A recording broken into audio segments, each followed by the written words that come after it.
Si Eki ini berbeda dengan Eki sebelumnya. Gitu. Orang tuanya saja yang jelas-jelas udah ketahuan Pak Rudiana nih sebagai bapaknya nih, itu aja nggak mau angkat bicara, Kang. Iya betul. Jadi gimana, kita juga bingung. Jangankan ijazahnya nggak ada fotonya, akta kelahirannya saja itu sudah beda jenis kelamin. Mungkin Ladusing yang lebih berhak menjawab. Ladusing lebih tahu ya. Kayaknya. Dia selain polisi dia cenayang juga Ladusing. Kalau bahasa kerennya disleksia kan.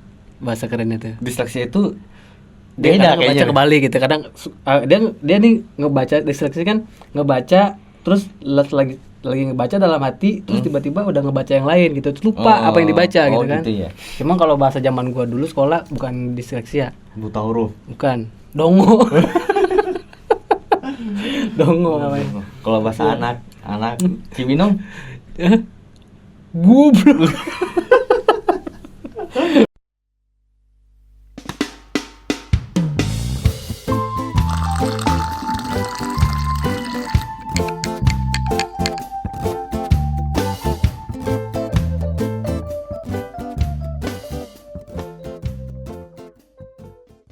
Halo teman-teman semua, kembali lagi di Kokang Ngontai.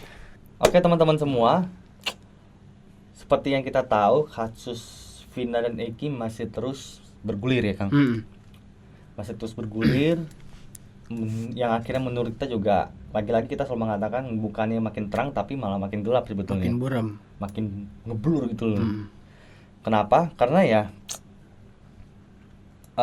dari sidang pra-peradilan dan sebagainya, menurut kita menilainya ini kayaknya nggak menemukan titik terang nih. Iya, betul. Ya Kang ya.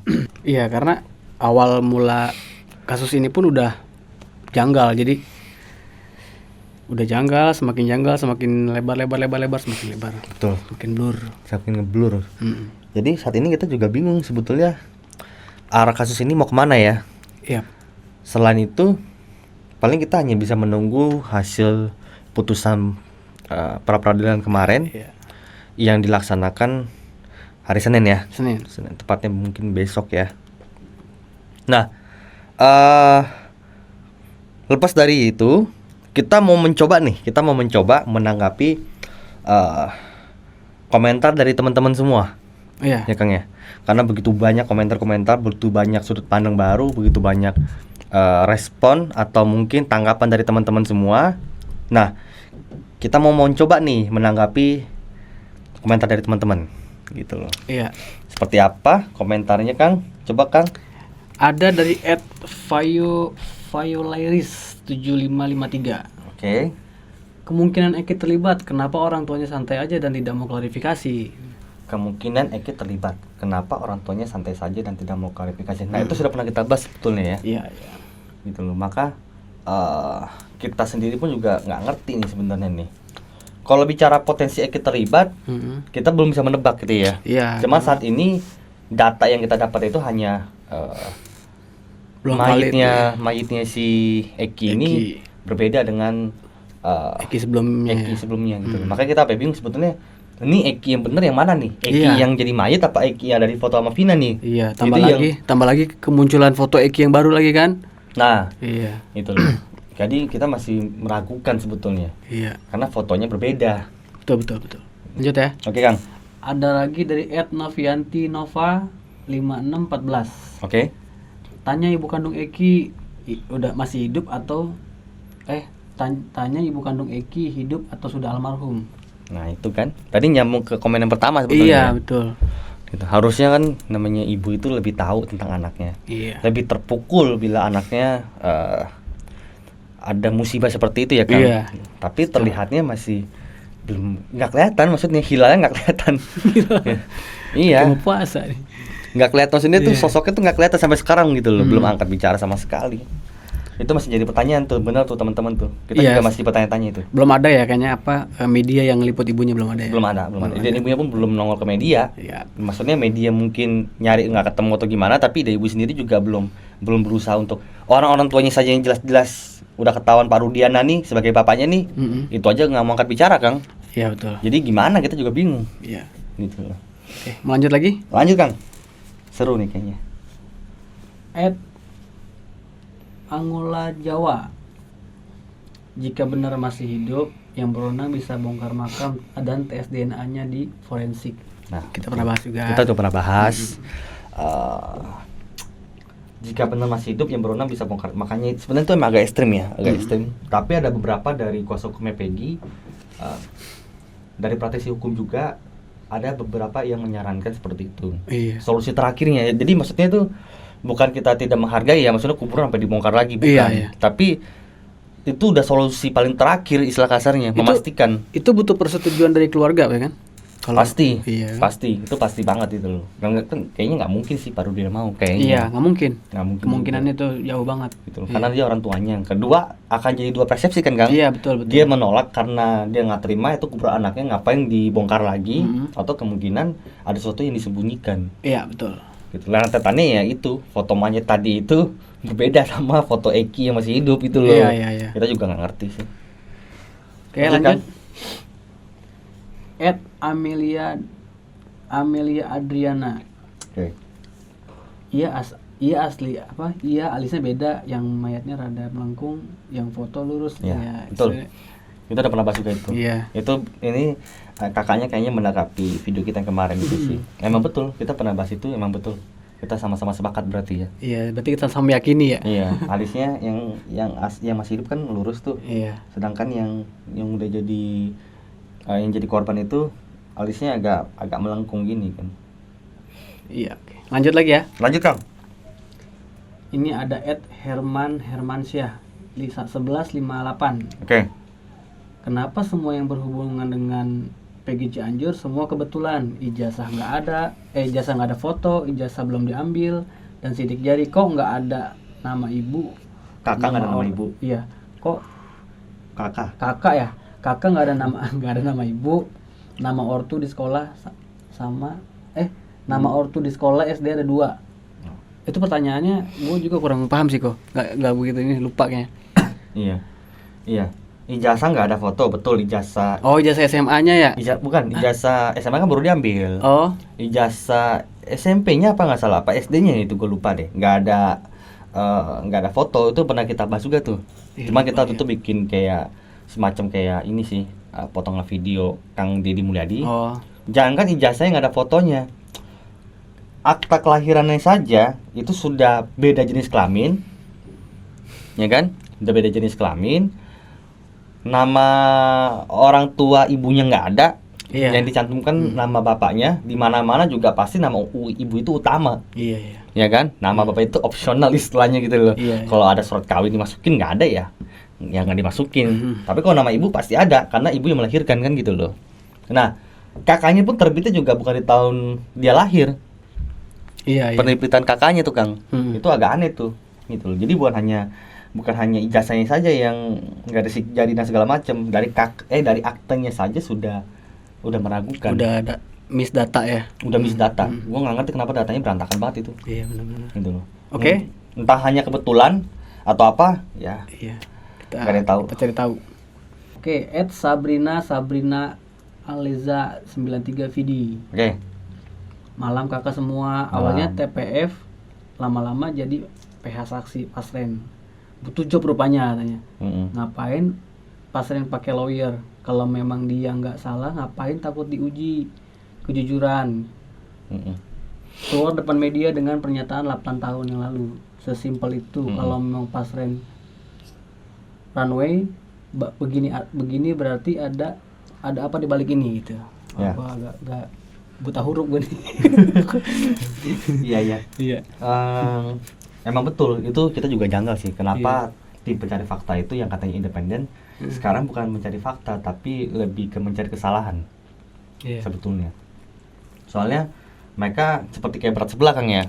Tidak netral lagi gitu loh harusnya. Harusnya kan netral. Iya, betul. Terus kenapa pasren pakai lawyer kalau memang dia takut? Kalau emang dia nggak salah, ngapain takut uji kejujuran keluar depan media kan? Dengan mengatakan pernyataan dia 8 tahun lalu gitu. Iya. Itu emang agak aneh. Tapi mungkin karena orang sudah terlanjur tahu, sudah berpersepsi bahwa Pak RT Pasen itu berbohong, akhirnya netizen dan warga-warga sekitar ya mungkin itu mengutuk Pak RT-nya gitu loh kasarnya, atau mencecar gitu kan. Otomatis pasti Pak RT kan memikir keselamatan dirinya. Iya betul. Gitu loh. Meskipun sangat disayangkan memang kenapa Pak RT Pasren itu tidak mencuat ke media, tidak berusaha klarifikasi pada saat kasus ini kembali dibongkar, kembali dibahas gitu loh. Itu yang sangat disayangkan sekali. Dengan anaknya si Kavi, itu sangat disayangkan karena sebetulnya sih ini berkesinambungan dengan konten-konten kita sebelumnya Kang ya. Iya, kita nyambung juga sebenarnya. Ini makanya di komen lagi sama dari beberapa konten kita kumpulin komen-komennya itu sih sebenarnya. Ya agak mengerikan soalnya Pak RT itu karena bukan masalah itunya, karena dia beberapa terpidana itu dihukum mati, sekarang sudah menjadi hukuman. Jadi ini kita pernah bahas, dia mungkin mau ngomong jujur pun udah nggak berani sekarang, karena sudah terlanjur berjalan 4 tahun gitu kan, udah terlanjur basah. Butuh gitu. Keberanian yang kuat kalau untuk ngaku jujur. Kayaknya sih sulit lah ya. Gitu. Akang sebenarnya sih aku udah pernah bahas juga, udah mengingat umur yang sudah sepuh ya kan. Harusnya berusaha untuk melakukan kejujuran. Karena itu kan dibawa mati ya. Iya betul. Akan dipertanggungjawabkan. Gitu. Oke Kang. Oke, lanjut ya. Oke. @Dodi Supriyadi 2776. Iya.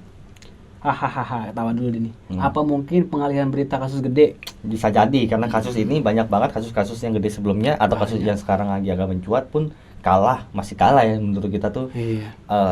Kasus mereka ini dengan kasus Peggy nih. Kalau kasus Vina dan Eki. Kalau bicara ini banyak kasus-kasus yang sekarang kontroversi juga yang melibatkan instansi banyak banget sekarang nih. Banyak banget gitu. Malah baru lagi di Sumatera Barat tuh anak kecil yang disiksa sama polisi itu kan. Tuh. 10 orang oknum itu. Oknum tuh. Lagi-lagi oknum kepolisian ya. Iya. Itu sangat disayangkan sekali. Kalau bilang kasus gede itu ya iya. Kasus yang hampir berbarengan keluar dengan kasus si Vina dan Eki, ya kasus Timah itu. Timah ya benar. Yang ratusan triliunan. Iya, ratusan triliun. Ratusan triliunan sampai sekarang adem ayem. Iya. Gitu loh. Betul. Berat ya kayak.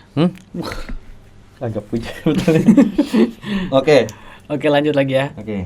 @user bla bla bla bla bla. Ya, Kalau PG Cianjur Ojek, Egeri Prakuli Bangunan, kenapa polisi masih takut nggak mau periksa mereka? Aneh kan? Ya, betul. Karena kalau polisi bilang tidak mencurigai mereka, agak aneh juga tuh sebetulnya. Terus kalau bicara nggak berani periksa atau nggak mau periksa juga, emang kita juga bingung sih sebenarnya. Kenapa nggak mau dipanggil gitu ya? Maksudnya siapa dia gitu kan jadinya kan? Siapa dia sih sebenarnya? Iya, maksudnya ya diperiksa aja jadi saksi gitu loh. Bener. Kan nggak harus kayak Peggy Kuli Bangunan yang ini kan, yang sebenarnya ditangkap. Peggy Kuli Bangunan yang hanya berdasarkan keyakinan saja bisa dikandangin sampai sekarang kan gitu. Itu juga berdasarkan keyakinan kan? Karena apa? Buktinya apa? Belum ada buktinya sampai sekarang bisa dibuktikan. Nggak ada sama sekali. Alat buktinya nggak nyambung malah ya. Nggak nyambung gitu. Saksi ahli juga nggak nyambung. Hanya teori buku, jadi omongin hanya prosedur SOP. Ya kayak orang baca gimana sih Kang? Bener nggak sih? Kita juga apa yang tanya apa, jawabannya apa gitu loh. Dia disinggung udah agak dalam, nggak mau ngomong dia. Merujuk ke sini lagi, sekalinya dalam dia lebih ke psikologisnya Peggy yang sekarang gitu kan. Nah, gitu. Kacau pokoknya. Oke, lanjut lagi ya Kak ya. Lanjut Kang. @Sofian Tarigan TWK 5XK. Kalau Ucil memang pelakunya, pasti tahu dong siapa yang meninggal dan di kill saat itu. Kalau Ucil memang pelakunya, pasti tahu dong siapa meninggal. Ya. Kalau soal Ucil, jujur ya, kalau kita nggak pasti Ucil, kalau menurut gue pribadi kan, akan menjadi semakin liar nih. Oh gitu. Kalau menurut gue, makanya apa kan kita nggak pernah mau menyinggung, sebetulnya nggak terlalu mau menyinggung sih. Kita pernah menyinggung, cuman kita nggak mau terlalu ngebahas karena pas kita pikir-pikir lagi, si Ucil ini kalau kita bahas nggak akan mengkerucut kayaknya. Meskipun emang kalau ditanya janggal, sangat janggal, sangat janggal gitu loh. Cuman kalau menurut pemahamanku pribadi, kalau ngebahas si Ucil untuk sekarang ini ya kita bahas, itu akan ngelebar kemana-mana. Gitu loh, akan ngelebar kemana-mana. Kalau menurut gua sih, menurut Kang sendiri tentang Ucil gimana Kang? Ucil bisa betul sih, bisa jadi itu saksi juga kan, karena yang dia terpidana juga kan? Terpidana juga. Kalau memang terpidana itu, ini kan unsur pidananya kan pembunuhan berencana ya. Kalau berencana itu kan pasti tahu apa yang direncanakan berarti kan. Betul. Termasuk targetnya berarti. Betul. Nah, ini permasalahannya ada isu kalau si pelakunya ini, si narapidana ini nggak mengenali korban gitu. Ya. Termasuk ucil juga gitu. Makanya kenapa gue bilang liar? Soalnya kan yang sempat info kita dapat, ucil ini kan sebetulnya pada saat terpidana yang lain itu ditangkap, itu ucil tuh sebenarnya udah ketangkep duluan juga, tapi dengan kasus yang lain. Oke. Katanya gitu loh. Iya, iya. Berbeda dengan kasus ini berarti. Berbeda, cuma digabungin jadi satu. Oh, gitu. Jadi ya makanya gue bilang kenapa semakin liar. Iya, iya. Ya gue nggak mau Iya, bahas dulu lah. Oke, gitu oke. loh. Kita skip dulu deh. Kita kalau skip gitu. aja dulu ya. Kita skip dulu. Oke, berarti kita skip ke @ritasari 147. Ada saksi yang diwawancara di YouTube yang meninggal itu namanya Panji. Iya. Cuman dia nggak mau lapor karena dia juga ikut-ikutan jadi pelakunya. Nah, ini agak ribet lagi nih. Oke, tapi kalau gue lihat dari komentar ini agak bingung nih kan. Iya. Ada saksi yang diwawancara di YouTube, yang meninggal itu namanya Panji. Cuma dia ini berarti saksi dong yang diwawancara kan? Benar nggak? Definisinya kan dia ini kan saksi yang diwawancara kan? Cuma dia nggak mau lapor karena dia juga ikutan menjadi pelakunya. Oh, si pelapor ini takut gitu. Pelapor takut ini karena dia juga menjadi pelakunya. Lu bingung nggak gue bacanya? baru ngeh juga gue nih. Bingung nggak sih? Meninggal itu Panji, cuman dia nggak mau lapor karena dia jadi si saksi yang diwawancara di channel tersebut dia nggak mau lapor ke polisi karena dia juga terlibat gitu. Oh, nah, aneh nggak? Gitu. Kalau misalnya aneh sih. Kalau dia takut karena dia pelakunya, terus ngapain dia jadi saksi kan gitu maksudnya. Ya kan? Oke, iya. Secara nggak langsung kan dia pada saat diwawancara di YouTube ini berarti kan sebetulnya dia sudah di BAP secara tidak langsung sebenarnya. Mem-BAP dirinya sendiri. Oke, sebenarnya kan. Iya. Gue bilang, gue agak bingung ya baca ini ya. Iya. Malah yang like 7 orang lagi nih. Gue agak bingung. Minta tolong deh kalau Kak Rita Sari maksudnya apa ini? Gue agak bingung. Oke, lanjut ya. @alebra 6343. Alebra 643. Seandainya pun ada laporan kehilangan anak di tahun 2016, tentunya kita bisa menebak endingnya. Apakah yang akan dilakukan polisi menanggapi jika ada laporan kehilangan anak pada saat itu? Silakan jawab sendiri gitu ya. Jadi maksudnya gini kok, kalaupun ada yang kehilangan pada saat itu lagi rame-rame kejadian itu, kira-kira ditanggapin kan sama polisi gitu? Apa yang dilakukan? Oke. Dan seperti yang Akang bilang kemarin, aku sudah pernah bahas itu ya. Waktu itu kan ada anak hilang, tapi ibu sudah melapor. Udah lapor, tapi cuman tidak ditanggapi. Nggak diterusin prosesnya, nggak diproses gitu. Nah, itu yang jadi pertanyaan sampai sekarang. Iya, jadi meyakinkan kalau Eki masih hidup kalau gitu ya. Jadi kalau Kak Alebra ini bilang silakan jawab sendiri, bingung tuh siapa yang mau menjawab ya? Mungkin Ladusing yang lebih berhak menjawab. Ladusing lebih tahu ya. Dia selain polisi dia cenayang juga tuh Ladusing tuh. Oke. Lanjut berarti ya. Lanjut Kang. Oke. Waina apa nih? Waina Niarta 2457. Oke. Kalau bukan si Eki yang dikubur, tuh siapa? Banyaknya modus nih di Eki anak Rusdiana. Suruh keluar biar jelas aneh yang dikubur tuh siapa ya? Ini tanda titik sama tanda spasinya. Iya, agak rumit sih. Si Akang agak kesulitan tuh membacanya. Udah mau gue buta huruf kan. Buta huruf. Kalau bahasa kerennya disleksia kan.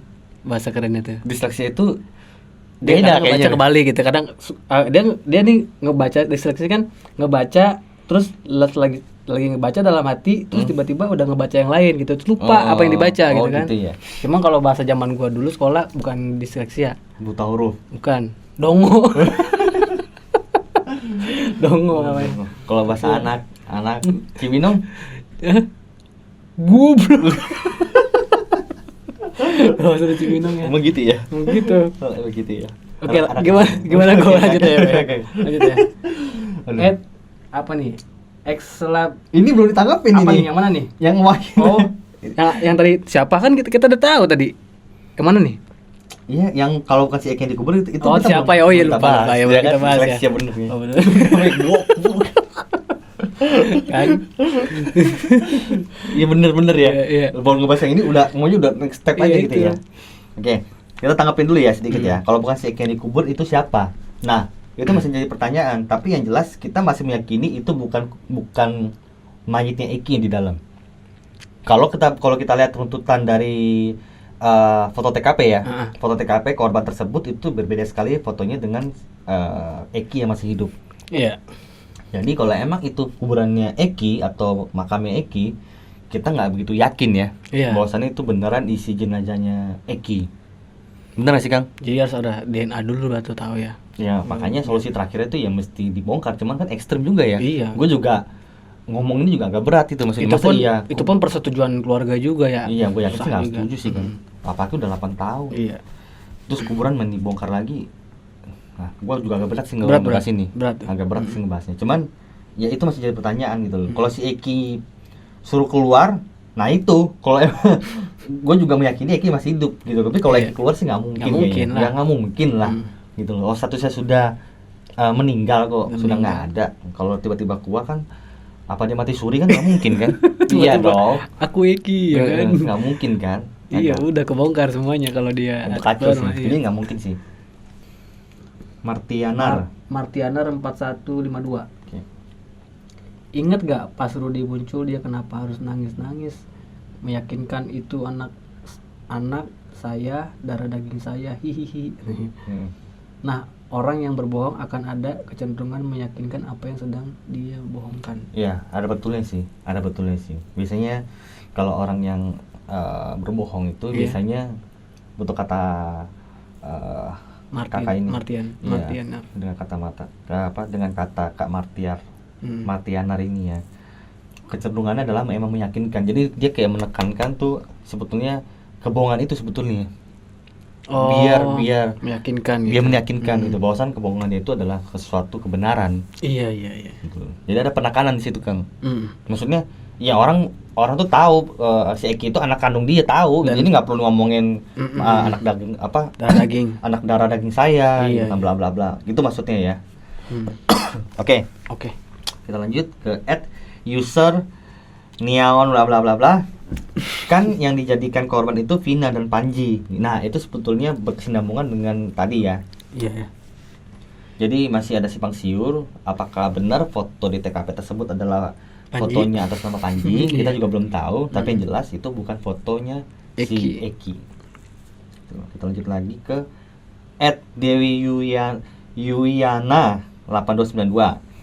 Saya pernah nonton anak yang hilang itu di YouTube, di channel mana saya lupa katanya. Oke. Gak apa-apa Kak. Anak yang hilang itu wajahnya 100% mirip jenazah yang dibilang Eki. Nah, kalau nggak salah namanya Panji, tuh kan. Pernah juga dengar kabar ada sperma Eki di tubuh Vina. Nah, itu balik lagi ke proses visum berarti ya. Iya. Kalau itu di visum memang ada di BAP juga ada bahwa di bagiannya si Vina ini ada sperma gitu. Ada pernah dibuktikan. Cuman belum dites DNA-nya gitu. Tapi ada sperma. Tapi nggak tahu sperma siapa. Iya, nggak tahu sperma siapanya. Okay. Ya mungkin udah berhari-hari baru tes forensik kan. Kejadiannya kan itu kan nggak langsung dites forensik kan. Enggak, dikubur dulu kan. Sempat diotopsi lagi. Iya. Tapi mungkin karena udah berhari-hari sperma tersebut tidak bisa diidentifikasi gitu ya. Mungkin karena sudah terlalu lama ya, udah basi. Iya. Kayak susu basi gitu. Iya, betul. Saya pernah nonton channel ini. Ya itu makanya tuh saya kita juga agak bingung ya. Kalau Kak Dewi ini pernah nonton bahwasannya itu pernah hilang, ada anak hilang, ya jenazahnya mirip mukanya yang ada di foto TKP tersebut, yang berarti jelas gitu kan, gitu. Bukan Eki. Tapi ya itu baik lagi kita nggak tahu sih, belum tahu. Gue belum nemu nih videonya nih Kang. Belum. Yang ngebahas anak hilang ini nih belum nemu nih. Iya, Kita cross check ya. Iya. Kita coba cross check. Kita lanjut ke @Freddy. Coba Kang baca. @Freddy Kraimon. Freddy Kraimon. Oh, shit. Kalau Eki masih hidup, mungkinkah Eki terlibat lagu Stinky ya? Enggak ngomong. Mungkinkah Eki terlibat pembunuhan? Mungkinkah Eki terlibat pembunuhan akibat Vina bersama orang yang bunuh bersama Vina? Kalau Eki masih hidup, mungkinkah Eki terlibat pembunuhan akibat Vina bersama orang yang terbunuh bersama Vina? Bisa jadi. Nggak tahu sih. Sebetulnya kan emang awalnya sih kan katanya kan masalah persoalan cinta ya. Cinta. Tapi kan itu kan versinya kan cinta antara Vina, Eki dan Peggy kan. Iya. Sebenarnya kan itu kan awalnya. Nah, tapi kan yang meninggal ini kan si Eki ceritanya. Gitu loh. Ternyata kan disinyalir dugaan dari teman-teman semua ini adalah Panji nih. Iya. Sekarang versinya Panji nih yang ada di TKP nih. Nah, bisa jadi juga. Cuman kan lagi-lagi ini kan hanya dugaan. Iya, dugaan. Hanya dugaan gitu loh. Ya kenapa? Karena sampai saat ini belum ada satupun pernyataan dari orang yang bersangkutan. Iya, betul. Gitu loh. Dari orang tuanya kah atau dari pelakunya langsung. Kalau korban udah nggak mungkin lah ya. Gitu loh. Terus kita lanjut lagi ke @Aisyah. Aku juga sempat heran, masa nggak ada seorang ibunya diwawancarai. Nah, ibunya siapa nih? Kalau kita lihat rentetan dari cerita teman-teman yang lain sih pasti ngebahasnya tentang ibunya Eki. Ibunya Eki tuh belum angkat bicara emang bener sampai sekarang. Jangan ibunya, bapaknya sendiri aja belum angkat bicara sampai sekarang. Iya. Bapaknya yang sudah kelihatan sosoknya loh. Gimana ibunya nih yang belum kelihatan nih sosoknya nih. Iya. Jadi dari seputar semua komen-komen ini sebenarnya udah pernah kita bahas semua ya kok ya. Iya. Udah pernah kita bahas semua. Intinya sih masih menimbulkan tanda tanya besar. Iya. Masih menimbulkan tanda tanya besar. Cuman kalau kita lihat dari rentetan kasus dari awal sampai akhir ya begitu blundernya, ngejelimet juga. Tambah lagi bukti-bukti foto yang tersisa pada saat di TKP tersebut juga akhirnya membuat kita semakin meyakini Kang ya. Iya. Secara nggak langsung kita semakin meyakini dugaan kuat kita Eki masih hidup. Lagi-lagi karena bukti foto TKP tersebut. Iya, kita meyakini di situ ya. Iya, gitu karena berbeda. Gitu, kalau berbeda ya berarti bukan Eki. Itu simple. Iya. Kalau udah bicara begitu berarti BAP yang dibuat oleh oknum kepolisian tersebut dari hulu sampai hilir itu berarti berantakan semua. Makanya kenapa kita harus bilang Peggy harus dibebaskan. Iya. Kenapa? Karena banyak penyimpangan yang dilakukan pada saat penyelidikan. Iya. Tidak sesuai SCI. Betul. Hanya berdasarkan keyakinan. Hakim sudah pasti masuk angin. Menurut gue sih masuk angin gitu loh. Kan kita boleh berpersepsi, berpersepsi. Iya. Masuk angin nggak tahu masuk angin itu kategorinya apa kan gitu loh. Jadi berarti harusnya PG dikeluarin terus kasusnya diusut lagi dari awal lagi ya. Harusnya seperti itu. Awal lagi dari kayak Koko pernah bilang HP-nya Vina, HP-nya Iki diperiksa lagi kan. Sama CCTV-nya. Itu benar tuh. Kayaknya harus dari situ lagi mulainya. Baru terang benderang tuh. Harusnya. Iya. Gitu. Meskipun kelihatannya mungkin sulit ya karena sudah bertahun-tahun kita juga nggak tahu tuh handphone masih ada apa enggak. Kita juga nggak tahu tuh kartunya masih aktif apa enggak. Atau mungkin sudah dihapus juga. Kita juga nggak pernah tahu. Tapi harusnya sih masih bisa. Kalau kalau dari pihak kepolisian atau pihak dari cyber meminta ke provider, kayaknya mereka masih punya data backup. Kayaknya gitu masih bisa karena untuk kebutuhan penyelidikan kan nggak mungkin ditutup gitu, pasti dibantu lah. Itu pasti. Dan harus kalau menurut gue sih Gang. Harus ya. Menurut gue sih harus. Gitu loh. Menurut sendiri gimana? Iyalah, harus dilakuin itu. Kalau nggak dari situ lagi, kalau nggak diusut dari situ lagi, makin liar lagi. Iya. Soalnya kan dari penangkapan Peggy atau penangkapan yang 8 pelaku yang lainnya udah di luar prosedur, udah di luar nalar juga. Ya harusnya diusut lagi dari awal lagi karena awalnya udah susah, udah salah gitu. Iya. Kalau awalnya salah, udah kadung salah nih, jangan lanjutin lagi, makin salah lagi gitu. Mesti mundur. Meskipun pasti ada resiko yang mesti diambil gitu kan. Gitu. Resiko reputasi atau resiko. Tapi itu kok bentuk kesatria karena polisi ini kan kesatria ya, jiwa kesatria. Kesatria itu kalau salah ya akui kesalahannya gitu. Iya.